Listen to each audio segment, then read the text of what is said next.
Have you seen what it's like out there, Murray?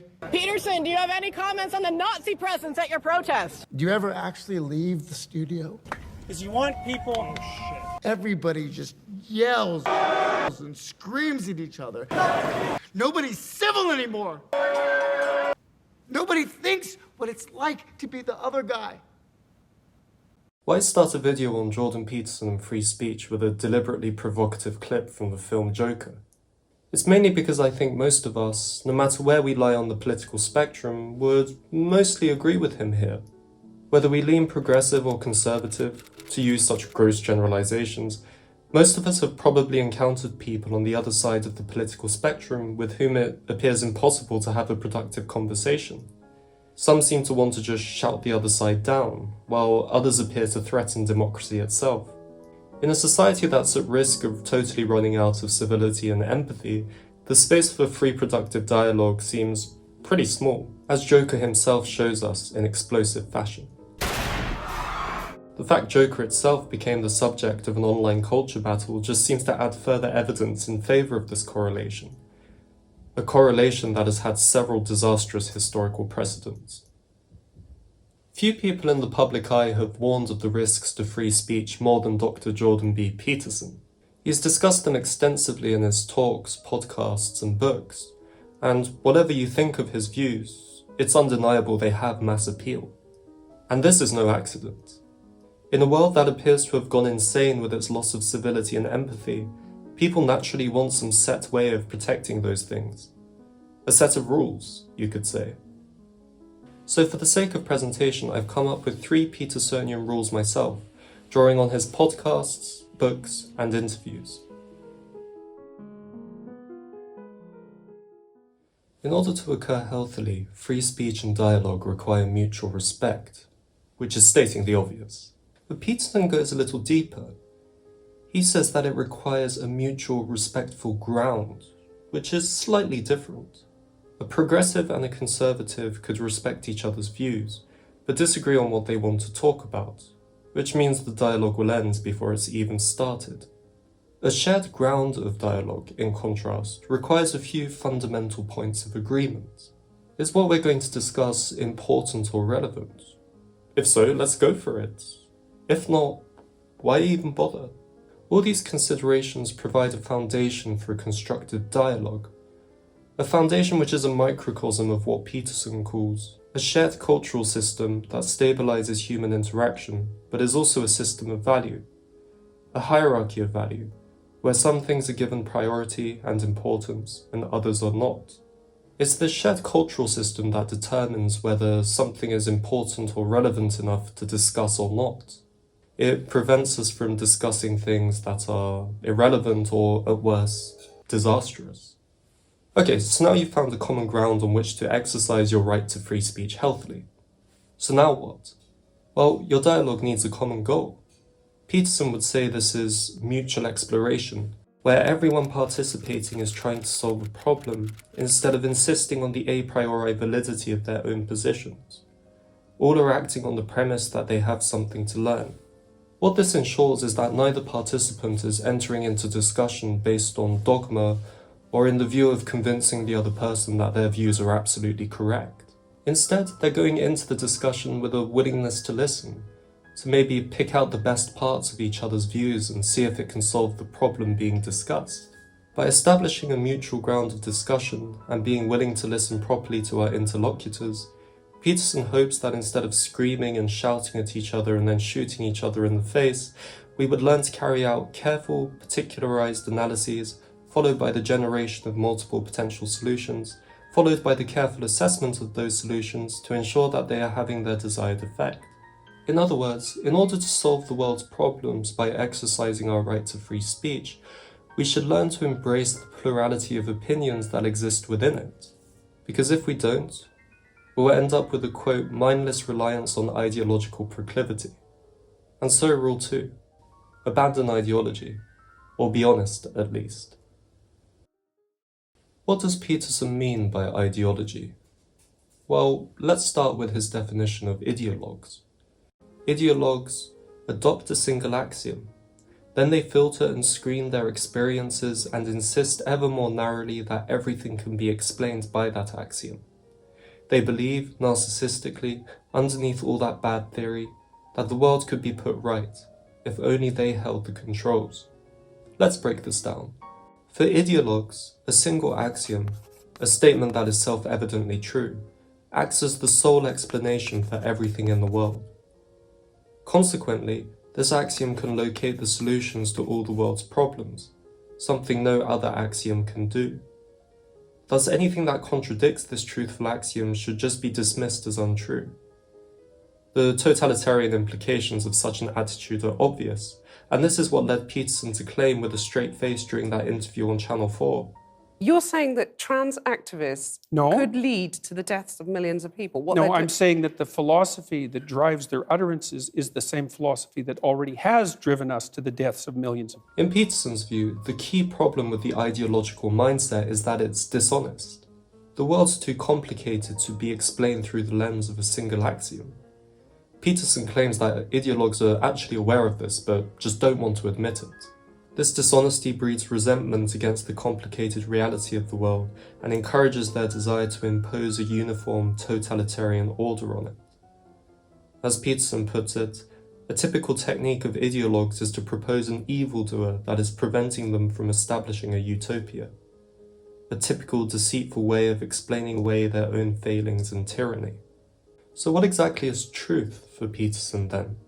To put it simply, it's something personal, something only you can tell because it's based, quote, on the unique circumstances of your life.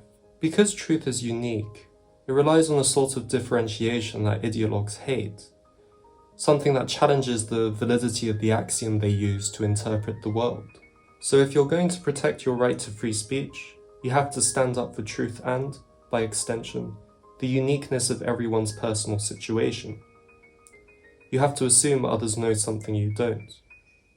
The willingness to entertain difference through free speech is absolutely crucial for Peterson.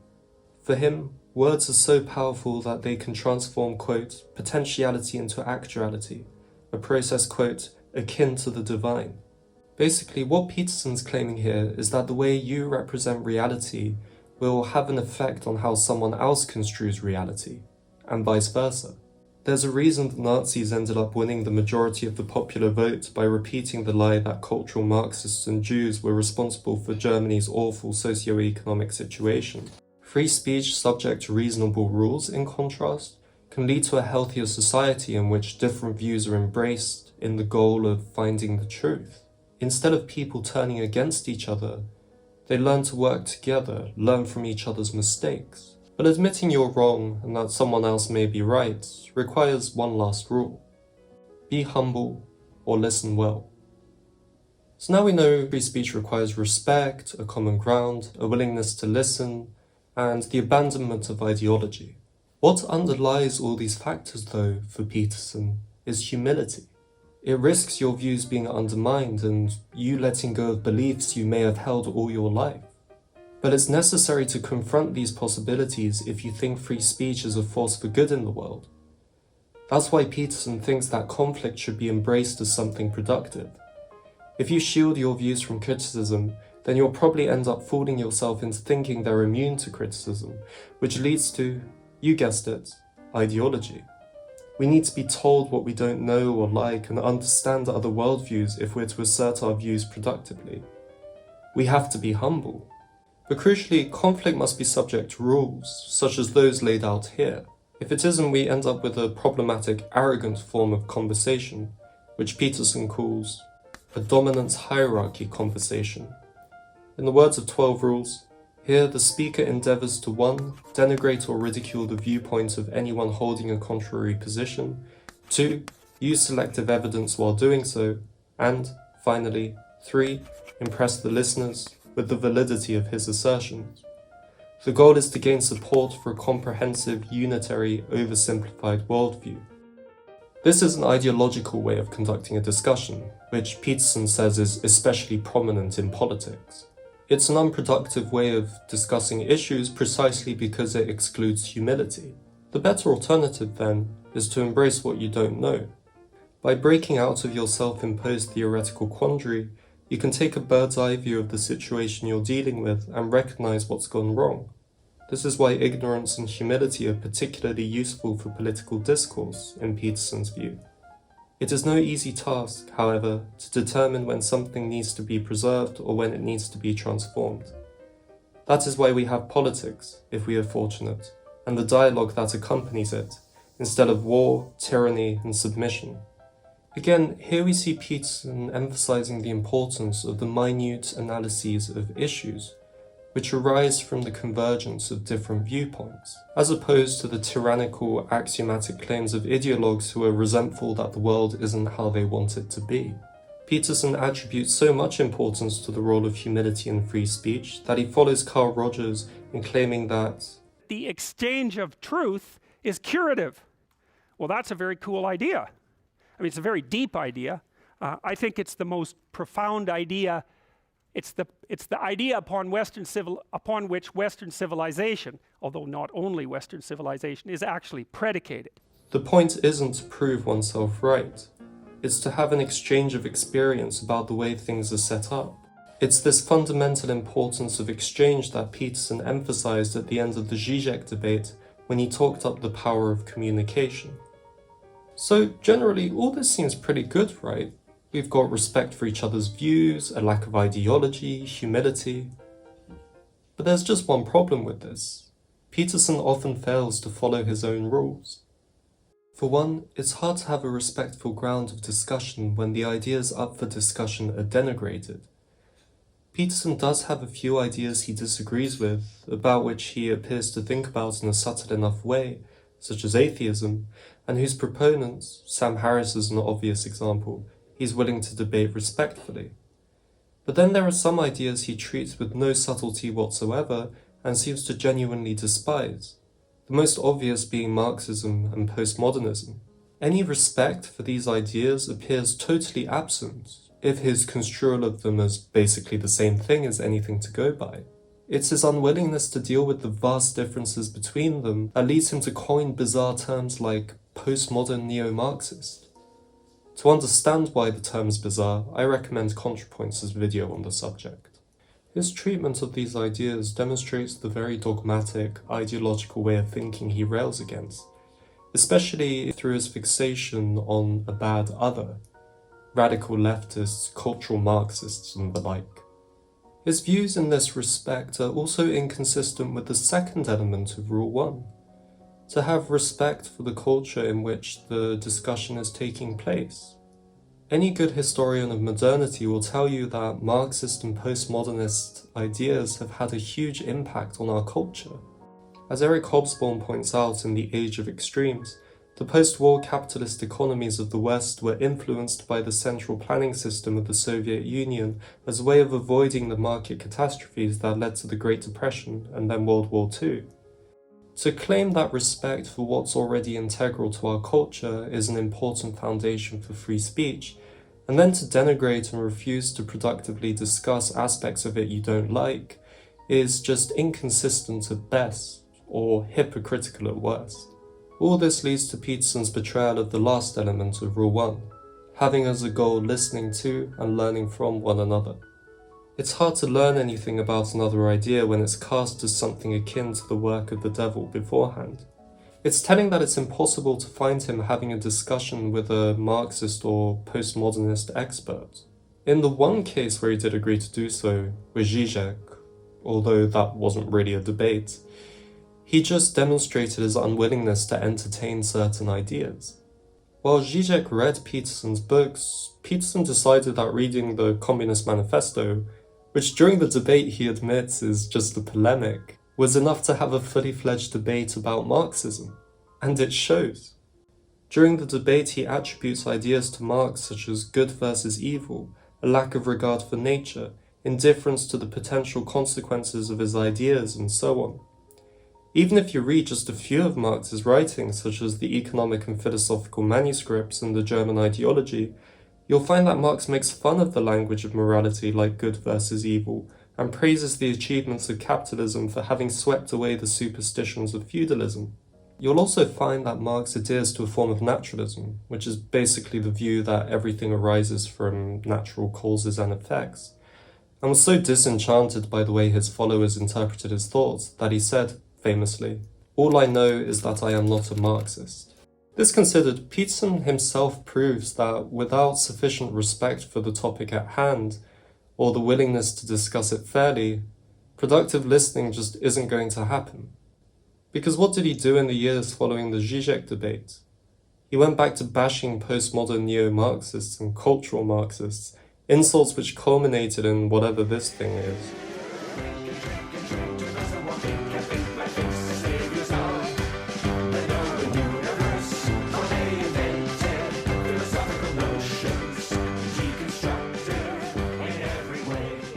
Even this music video demonstrates his contradictory behavior.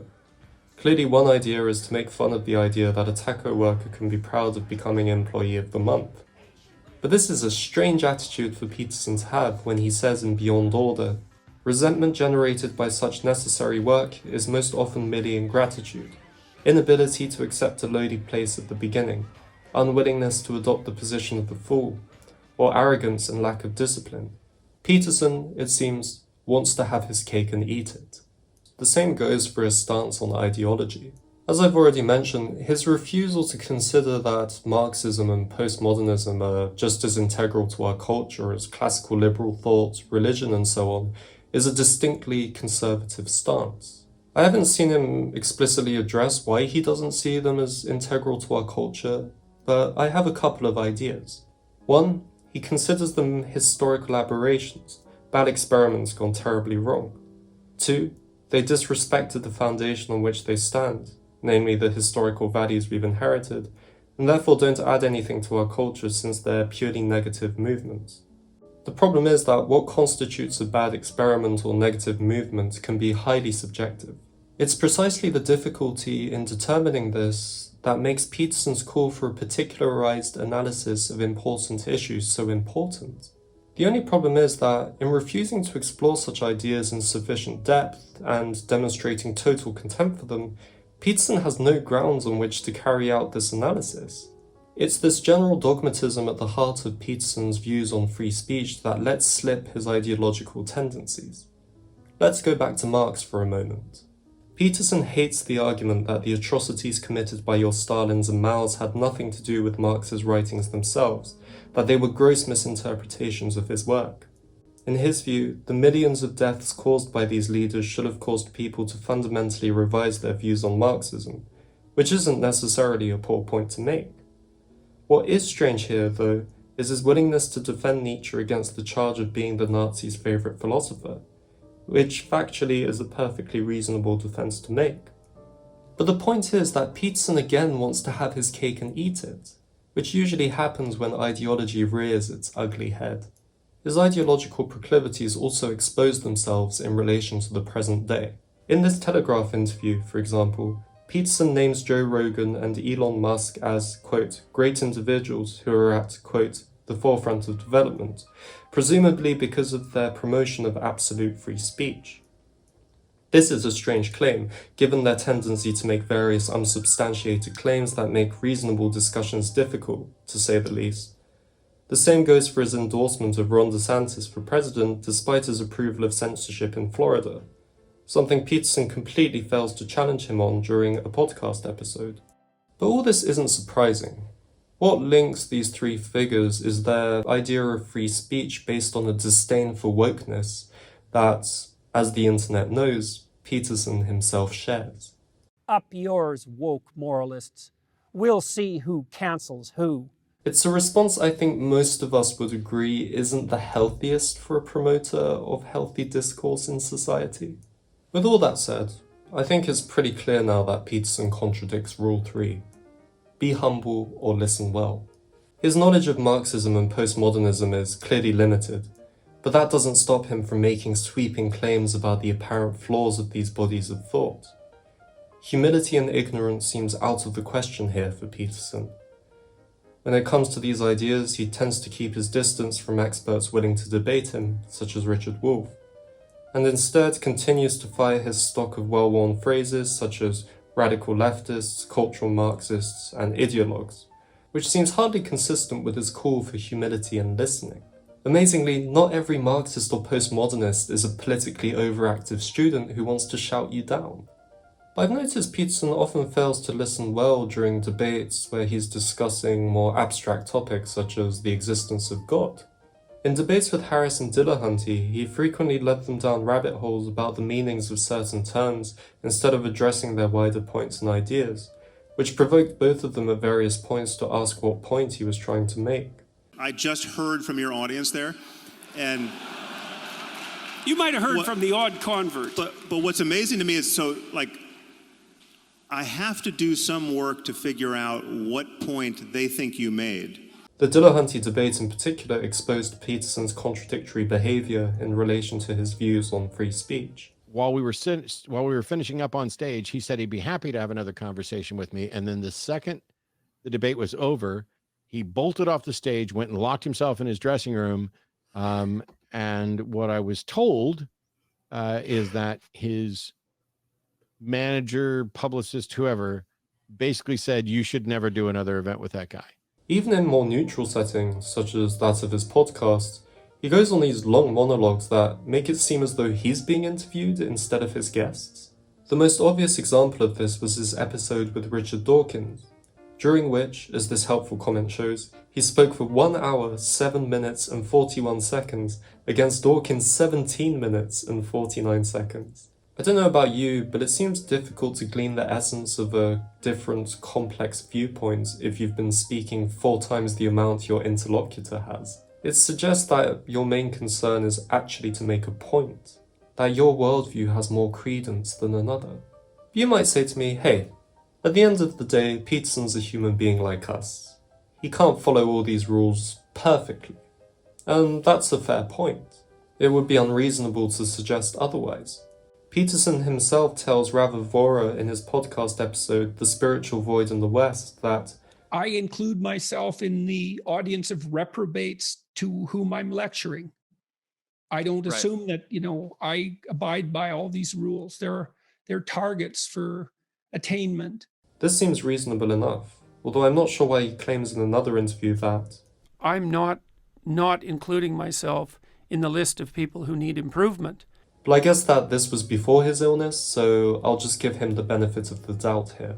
Still though, Peterson's prejudices and betrayals of what he teaches are pretty blatant.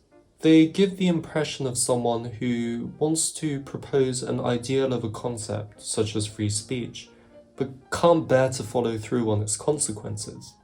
But hey, maybe Peterson just has a longer way to go than he's been letting on. Maybe soon enough he'll be ready to follow the teachings of his very own Rule 6 of 12 Rules for Life. Set your house in order before you criticize the world. He says, quote, don't reorganize the state until you have ordered your own experience. Have some humility. If you cannot bring peace to your household, how dare you try to rule the city? Because as we all know, the failure to have this mindset leads only to chaos and madness.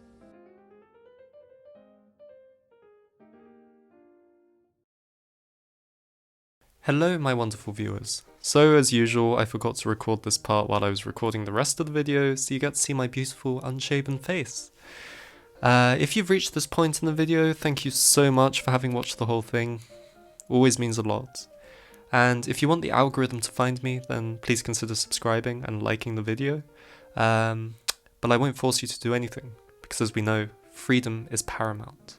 So with that said, until the next time, all the best.